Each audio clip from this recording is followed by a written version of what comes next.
You've got your $100 ready to invest. You open the app, and you're hit with a wall of tickers, ratios, and acronyms you've never seen before. So you close the app and tell yourself you'll figure it out later. Today, later ends. Here's how to actually pick your first index fund. No jargon required. If you've been following along, you know the plan from video 2, and you know the mistakes to avoid from video 3. Now it's time to actually pull the trigger. Let's strip away the jargon. An index fund isn't some complicated financial instrument. It's just a basket. Instead of betting everything on one company, hoping you picked the next, Apple or Amazon, an index fund lets you own a tiny slice of hundreds, sometimes thousands, of companies at once. If one company has a bad year, it barely matters, because you own so many others too. That's it. That's the whole idea. Diversification done automatically in one purchase. Now, when you open your investing app, you'll see dozens of numbers. Ignore almost all of them. Here's the only one that really matters starting out: the expense ratio. This is the fee you pay just for owning the fund. And it's usually a tiny percentage, like 0.03% or 0.10%.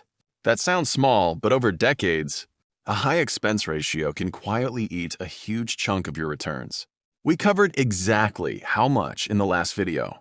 Rule of thumb: look for expense ratios under 0.10%.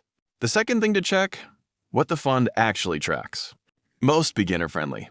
Funds track something like the total U.S. stock market or the S&P 500, meaning hundreds of the biggest companies in the country.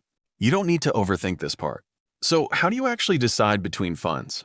Ask yourself one question. Do I want to own a small slice of the entire market? Or do I want to bet on a specific sector, like technology or clean energy? For your first fund, broad market is almost always the better starting point. It's the least risky way to get exposure to growth. And it doesn't require you to guess which industry wins over the next 20 years. I'm not going to recommend a specific fund or ticker.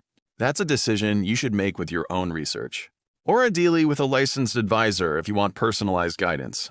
But now, you know exactly what to look for. Once you've picked a fund, buying it is simpler than it looks. Open your brokerage app, search the fund's ticker symbol, enter the dollar amount you want to invest, and confirm the purchase. That's it.